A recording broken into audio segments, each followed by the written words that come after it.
All right. Game week 16 preview. Here's Raw Dog Soccer. I'm Joey. I'm Casey. All right. Looking forward to our last set of games before the World Cup starts. Pretty busy slate on Saturday. Got five 9 a.m. games, not even including the 11:30, 1:45. And more importantly, the 6:30 a.m. game Central Time, Manchester City versus Brentford. Mm. First shout for this game is that Joey has decided not to captain Erling motherfucking Holland. Mm-hmm. So he's trying to really be hipster here. Let's see if it I works mean, out for him, you got to include the Jeff. reason why. Well, because he's like semi. He's got some. No, it's the FPL theory that I live and die by. Oh, you mean Early the early kickoff game? games. Fair Early enough. kickoff games. I don't Fair know enough. where it started or how it started, but you don't captain, Yeah, if no, it was he's right. Kane, I mean, you like De Bruyne might be a good captain, but everyone's going to want to captain Kane, that top choice captain. Even if he scores one goal, I'm counting as it a win, but I will not be captaining Holland this week in fantasy. So we'll see how that turns out on the review Yeah, episode. yeah. I think Foden starts this game. Mm-hmm. I think Grealish on the bench, just going off of what The predicted, FootMob yeah. is predicting here. I mean, don't sleep on Brentford. That's all I'm going to say. I can see Brentford getting at least one goal or making it a very low scoring game and giving City a good trouble scoring. I would say most likely outcome for this game, in my opinion, is like a 1-0, 2-0, 2-1 for City. Interesting. Because I was going Yeah, to say, assuming they don't get a red card, this could be what we expected for Fulham. I mean, I'm not captaining Holland, but I assume kind of how like with the Bournemouth game really on in the year where they kind of just put three guys on Holland and let everyone else have plenty of space. But yeah. obviously, I think it's very safe to say that City can win this game and will win this game. But I think there'll be some more goals than that. But I'm on the same page as you. Brentford won't give away easy. They'll make it Yeah. tough. Depending on from a betting perspective, depending on what Brentford's spread is if it's like a 1.5 wouldn't do it for me. But I think a 2.5 spread would be a sure take for me for Brentford. I Oh, don't to think take they them. I don't yeah, mind that. I mean, it's Well, always possible that well, this City is a new goes territory four oh too, five because oh, but all these World Cup players, like, they may not go as hard. They might, not true. make that last tackle. They might not stretch out for a I certain here ball. and as that's a great point as an overarching point. I think for this game week specifically, if you have the option to start 4 to 5 defenders in FPL, I think that's smart. I think it's going to be a low scoring weekend. I think it's going to be slow. I I think a love that. lot of these players in the EPL are going to the World Cup. Hmm. They don't want to get injured. They don't want to tire themselves out too much.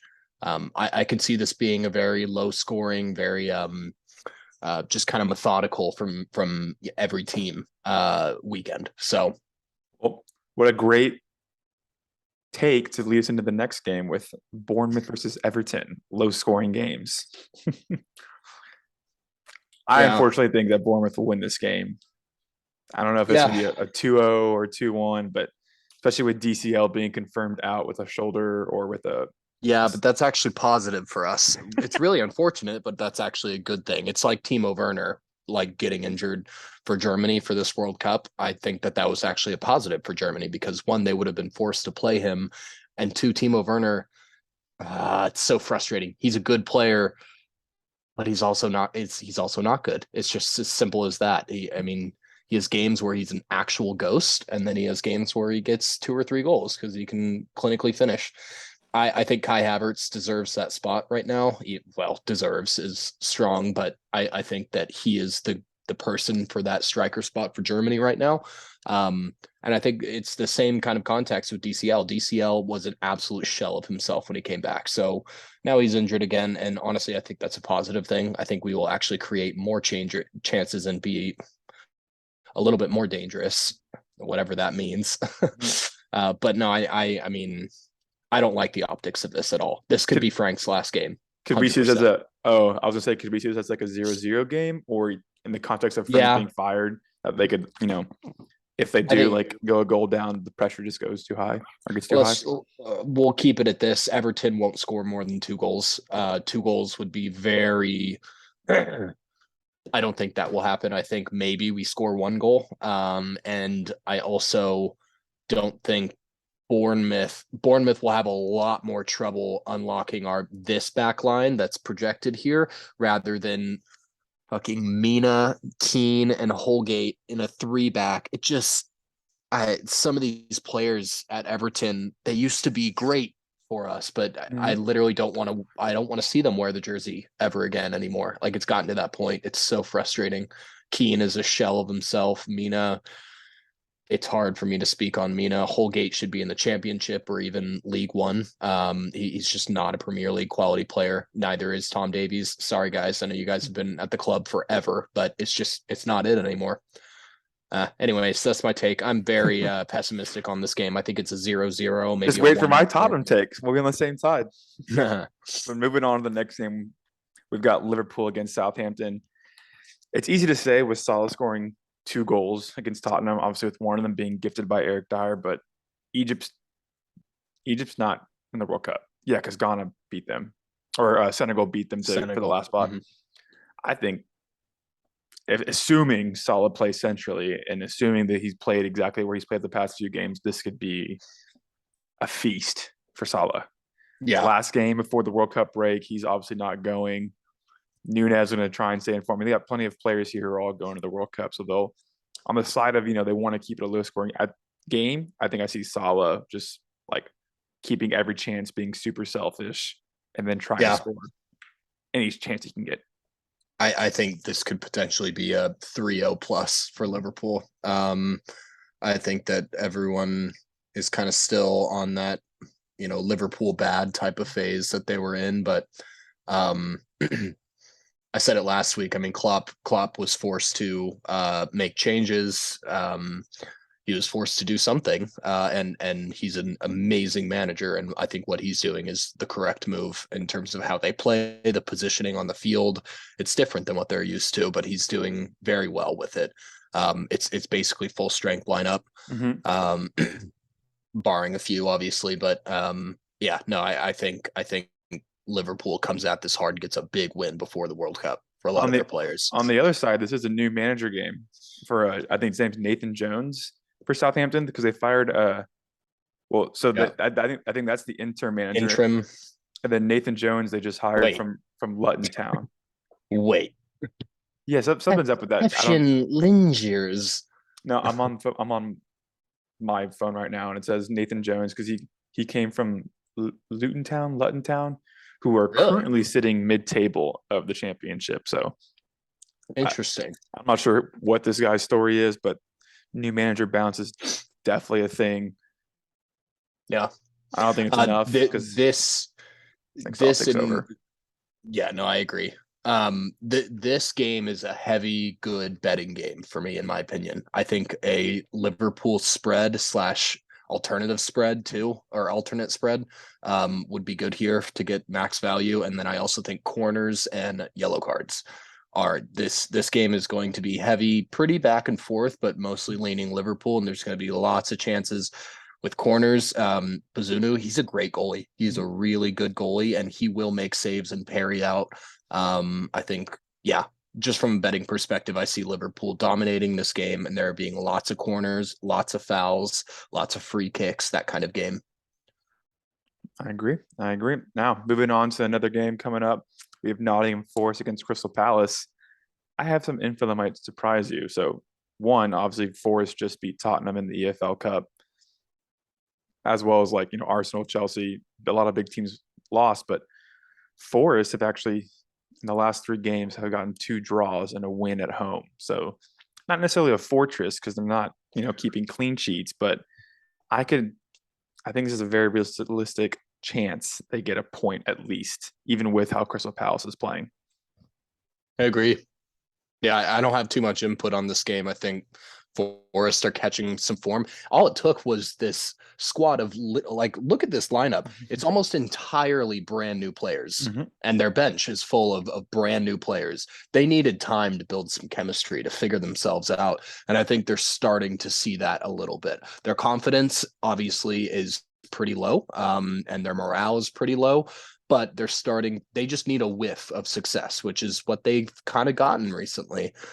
There's so much talent on this team. There really is. They're a good team. They just needed to build some chemistry together. I like Forest here. I do. I think it's obviously safe to, I mean, it's never safe to bet the draw, even though it hits so often in soccer, but I think it'd be safe for like a both teams to score, maybe even over, because the way I see it, it's either a 0-0 or like a 2-2, which these games have been recently. Yeah. Because Forest, they definitely have times where they shine at home. The fans are behind them, but then there's definitely times where they slip up and it's quick goal, and then next thing you know, they're down after that. Right. Right. Yeah. It says Mateta, he didn't even play, he didn't even get subbed on the last This game is Zaha right here. against West Ham because Edouard was out. Zaha played in. Mateta didn't get subbed in. If Zaha's up front, expect another good game for him. He'll be a good play in FPL this week. Yeah, if that's the case. Uh-huh. All right. See what's got going on next.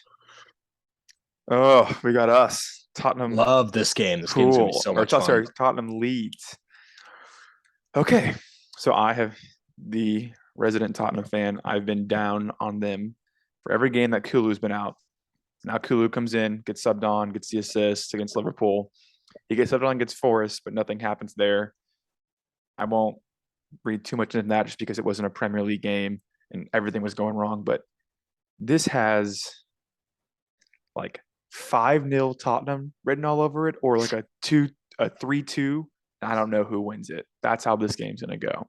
Yeah. So, no, I'm with you. This isn't over. This game has goals in it. To be honest, if I were Jesse Marsh, I would tell my team to come to Tottenham and slow the game down as much as possible, foul the shit out of them, literally have a low block, like don't play what Leeds usually does, literally bunker down and foul the shit out of them. Well, that's what I would say to then. Jesse Marsh, but they're not going to do that. Okay. No, but Jesse Marsh isn't going to do that. He's going to play like you're Leeds saying play, what you and should it's going to be that's what I would tell Jesse Marsh to do, because if Leeds plays this high press, it is risky. That win against Liverpool was lucky. and they're going to try to do the same thing here, and Tottenham are going to clap them. I think Leeds could definitely score some goals. Yeah. I think a 3-2, 4-2 in favor of Tottenham is what I'm looking at here. Now, in the review episode on Monday, we're going to come back and it's either like, wow, you were totally right, or it's going to be a 1-0 like Leeds, like Cooper own goal or something like that. Like it's going to be low, but the reason I'm so high on the over is because we have Kulu back. Richarlison's supposed to be back too, so we have two guys that we've been very, very desperately needing. But I got the Somerville, this 21-year-old form of his life. You got this Noto dude, Italian, whatever form of his life. Like, and you got Rodrigo at striker. Well, we seem to be catching teams that are just hitting the form of their fucking lives. Yeah. And then also we're still playing Ben Davies. We're gonna have to play Linglet, Dyer as well. Hopefully Sanchez doesn't find a way in because Christian Romero is still out.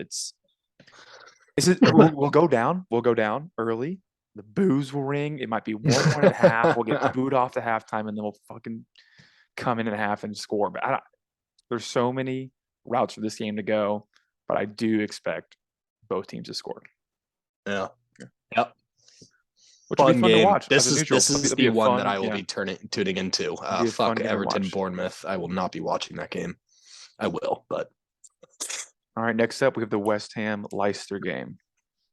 I mentioned this to Casey. I was texting him that I'm all for a Bowen revenge game. Middle finger to Southgate for not picking me for the World Cup squad. But on the other end, I can see two things. I can see Tielemans and Madison, really trying to play hard for the last game of the year. But I could also see the real slow game from them because they know, and even Castagna and Weiss and Barnes didn't make it, but their whole right side, they're all going to the World Cup. Just like I was talking about earlier, I could expect them to be a little bit slower in terms of those hard tackles, in terms of reaching out a little bit further for a ball. But because this is new territory, we don't know what these players are going to want to do, because the first game is in like 9 days, World Cup game, like 9-10 days. Usually in the summer, there's weeks and then like weeks of camps as well. So that's what I can see, especially with Bowen. Bowen, I feel confident will come out and really do his best. It's like Yeah, yeah. try as hard as he I, can. yeah, this is actually a really good game, especially considering the form that Leicester is in. Um, West Ham is, I mean, they've always played well, especially at home. They're always the competitive team in this league. I think this is a really fun game, and if we didn't have a World Cup starting in 9 days with so many of these players going to it, I would say this is easily a both teams to score type of game. I don't think either team is going to keep a clean sheet here. But it's tough. There's an argument where a lot of these players are going to take the game slow. Leicester might come into this and say, "Hey, we got a ton of players going to the World Cup. We definitely want to get 3 points here, but let's just slow the game down and see what happens. Maybe we can get a 1-0 win, a 2-1 win, something like that." And I think they would be okay with 1 point in this fixture as well. So I think it could be a slow game, but I think this one's going to be a very exciting slow game. I think both teams yeah, I think both teams have the power. Lucas Paqueta, people are sleeping on him. I mean, I know he's a new signing, but I really like how he's fit in, and he's a good player. You should see what he's done with Brazil and World Cup qualifying and CONMEBOL. I mean, this guy has been low key killing it for Brazil too. One of their biggest signings. If I'm pretty sure their biggest signing. West Yeah. Ham. Yeah. Moving on, we've got the Newcastle Chelsea game. This one, without getting too cute, This is actually very fun as well. I've gotten cute with some of my takes so far. Trying to this is what I think. Like Newcastle should win this game. This should be a low scoring 1-0, 2-0 Newcastle win. I don't take away, team A, team B. You get the stats, how they've been playing the recent games. This should be a team A shutout win. Will that be the case though? You're thinking a Newcastle should win this one? That's what I'm saying. If you take away the team names, take away the logos, it's team A, team B playing, with team A being Newcastle. Like recent fixtures, all of that. This should be a team A 2-0 win. Sure.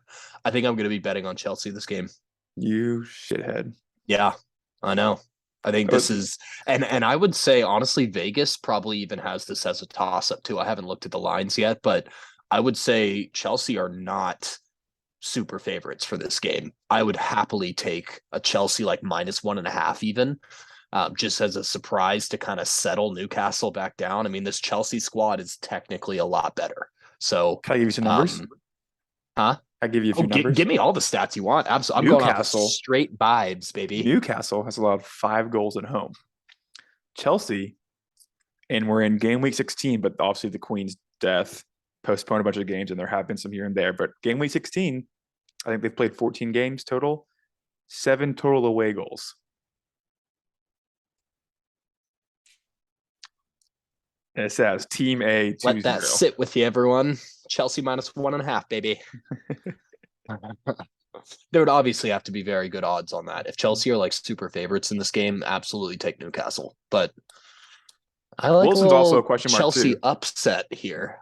That's also there's also been a lot of shit talking in the media too about this one, or not in the media, but just like by players commenting on this game. I can't remember where I saw it. Almiron had some chippy words about something. I can't remember the topic. Callum Wilson, all this weird stuff going on with him. I think this is going to be a very aggressive game.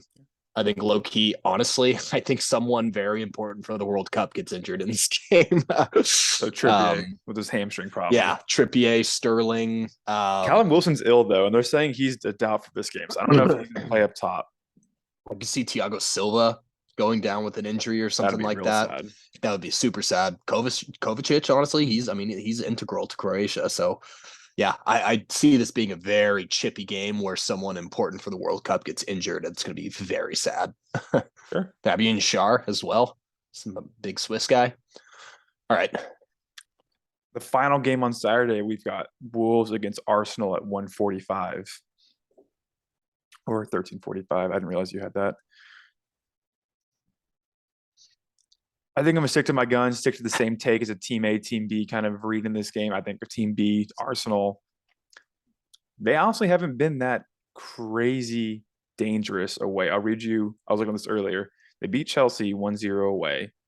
The game before that was Europa League. They lost. The game before that away, Southampton draw 1-1, and the game before that was a 1-0 Leeds win. So this Yeah. this game has just another kind of sneaky under to it. However, I don't want to say Wolves are the same kind of team as Forest, and that when Forest was home when Arsenal won 5-0, but I can see this game being a little leaky where it's like a 2-0, 3-0 Arsenal win. Yeah. Yeah, this one's tough. You normally when Wolves are playing at home, they play the big six teams hard. They love locking it down Mhm. and not conceding. That's kind of their that's kind of just the way that they play, that what they prioritize. Arsenal has a ton of people going to the World Cup. This could be one of those examples of an under where the players, they make it a competitive game, but they're there to not get hurt. Yeah. That's pretty much the priority. I don't know. Arsenal they're winners right now to me. I mean, their form has dropped off a little bit, but this is a winning team and they're going after the PL title. They're Yeah. not going to take this any lightly, as people might think. And I could see an Arsenal 1-0, 2-0, something like that. But this one's tough. This is a tough one with all the context involved with it. I got a question for you at the end that I'm going to surprise you with that has to deal with essentially your best bet. But moving into Sunday, 2 games left. First one being the Brighton Aston Villa game. Now, our Japanese boy Matoma has been going off. He went off midweek. He went off Love the game that kid. before. Give me a big World Cup from him too. He's on Japan's roster. Yeah. It's a De Zerbi. They definitely started out a little bit slow when Potter kind of came in, or Potter left and De Zerbi came in. But yeah, I think all things switching, everything's going really well for them. Even with Villa beating United like they did, they lost midweek. This should be a fun one between Brighton and Villa. Not necessarily like I think this is a fun one. Yeah, not a 2-2, 3-2, but I think Brighton can handle this. I do see like a 2-0, 2-1 here. Yeah. This one is a very exciting no bet for me. I'm just going to be very curious to see how both of these teams play. I love Brighton right now, and I really like Aston Villa right now with the Unai Emery takeover. So here's my kind of in depth a little bit on this game is Brighton. I think Brighton has strived a lot when teams come to their home stadium and they let that other team keep possession and control the game or what have you. Brighton's good at keeping possession, especially in the final third. They can swing the ball around the box really well, but ultimately they like to be on the counterattack. They thrive in that kind of situation. Aston Villa and the way that Unai Emery is going to play with them, he is going to be the opposite of that. Villa is going to come to Brighton. They're going to try to force Brighton to create with their possession, which Brighton are pretty good at. So it's going to be pretty dangerous for them, but they are going to move on the counter, is what I think is going to happen in this game. And Brighton, I would say that knocks Brighton down just one tier, because they don't thrive as much when they have total control in the final third. And I think Aston Villa can become a very good team at breaking. I mean, they did it. They had some really sharp chances versus United. It's exactly how they played United midweek in the EFL Cup. They sat back, they high pressed, but not high up the field. They invited United into their third, and they high pressed inside of their own third. And when they got that turnover, they looked immediately for Watkins, Danny Ings later in the game as well. I think this is going to be tactically. I think this is going to be a really interesting game. So, All right, I like that. You got a side you're picking, or just gonna go with a fun no bet? no, this is a no bet, but I'm gonna love to watch this game and look at the possession stats, look at chances created, who's playing well, because this is a very interesting game to me, but I have no idea what's gonna happen. I know we've had a few takes already, but I got a pretty spicy take for this game right here. The final game of the game week, Fulham versus Man U. Now, besides Andres Pereira, who's been a stud, Mitrovic is out. You finally have a healthy Martial coming off 2 games of at least 60 minutes played. Ideally, and this take only happens and is only confirmed into the world of hot takes if Ronaldo does not start. If let me just get set. If Martial starts and plays 60 minutes, does not get hurt, Man U's going to win this game 3-1, 3-0, 4. Like I'm with you. Team total, check. First half Yeah. over, check. Game Yeah. over, check. It's going to be a Yeah. blowout. Man No, U I'm with will you. blow them out. Yeah. I don't think that's super hot. I mean, I do. Yeah. No. Diego Dalot is suspended. That's interesting. That's They very might interesting. get Malacia out there. And On Luke Shaw right back. back. That's interesting. I don't like that. I think Dalot has been very, very good recently for them. Well, yeah, very good. But no, Martial, Rashford, Bruno Fernandes. I don't know who's going to start out there at left wing. It might be Garnacho. You might see Anthony or Garnacho. Sancho might be healthy, but if they get the same lineup they did against Villa with the same confidence, I need Casemiro to start for me to have like ultimate confidence in this. Harry would assume it'd be a stronger lineup with the Premier League, compared to the EFL Cup. Yeah. You'd like to. No, I'm totally with you on that. I think Martial is underrated. People sleep on him. Dude, all over to Twitter today.